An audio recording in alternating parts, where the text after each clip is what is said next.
ಸದನದಲ್ಲಿ ಇವತ್ತು ಒಂದ್ ಕಡೆ ವಿಧೇಯಕ ಮಂಡನೆ ಸಂದರ್ಭದಲ್ಲಿ ಗದ್ದಲ ಕೋಲಾಹಲಗಳು ಏರ್ಪಟ್ಟಿತ್ತು. ವಿಧಾನಸಭೆಯಲ್ಲಿ ಬಿಜೆಪಿ ಶಾಸಕರಿಂದ ಸಿಡಿ ಪ್ರದರ್ಶನ.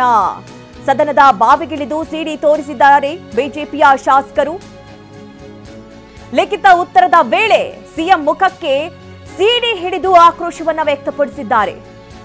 ಸಿಡಿ ಮಾಲೀಕ ಯಾರಯ್ಯ ಅಂತ ಘೋಷಣೆ ಕೂಗಿದ್ದಾರೆ ಸದಸ್ಯರು. ವಿಧಾನಸಭೆಯಲ್ಲಿ ಬಿಜೆಪಿ ಶಾಸಕರು ಸಿಡಿ ಪ್ರದರ್ಶನ ಮಾಡಿದ್ದಾರೆ. ಸದನದ ಬಾವಿಗಿಳಿದು ಸಿಡಿಯನ್ನ ತೋರಿಸಿದ್ದಾರೆ ಬಿಜೆಪಿಯ ಶಾಸಕರು. ಏನು ಲಿಖಿತ ಉತ್ತರದ ಸಂದರ್ಭದಲ್ಲಿ ಸಿಎಂ ಮುಖಕ್ಕೆ ಸಿಡಿಯನ್ನ ಹಿಡಿದು ಆಕ್ರೋಶವನ್ನ ವ್ಯಕ್ತಪಡಿಸಿದ್ದಾರೆ. ನೀವು ಗಮನಿಸ್ತಾ ಇರಬಹುದು ದೃಶ್ಯಗಳನ್ನ. ಶಾಸಕರ ಕೈಗಳಲ್ಲಿ ಸಿಡಿಗಳು. ಏನು ಕರ್ನಾಟಕ ಸಿಡಿ ಪೆನ್ ಡ್ರೈವ್ ನ ಕಾರ್ಖಾನೆ ಆಗ್ತಿದೆ ಅನ್ನುವಂತಹ ಆರೋಪ ಇದೆ ಅಂತ ಹೇಳಿ ರಾಜಣ್ಣ ಅವರು ಹೇಳಿದ್ರು. ಆ ವಿಚಾರಕ್ಕೆ ಸಂಬಂಧಪಟ್ಟಂತೆ ಉನ್ನತ ಮಟ್ಟದ ತನಿಖೆ ಆಗಬೇಕು ಅನ್ನುವಂತಹ ಆಗ್ರಹ ದೊಡ್ಡ ಮಟ್ಟದಲ್ಲಿ ವ್ಯಕ್ತವಾಗ್ತಾ ಇದೆ. ಒಂದ್ ಕಡೆ ಕಂಪ್ಲೇಂಟ್ ನೀಡಿದ್ದೇ ಆದಲ್ಲಿ ಉನ್ನತ ಮಟ್ಟದ ತನಿಖೆ ಮಾಡೇ ಮಾಡ್ತೀವಿ ಅಂತ ಹೇಳಿ ಸರ್ಕಾರ ಕೂಡ ಹೇಳ್ತಾ ಇದೆ.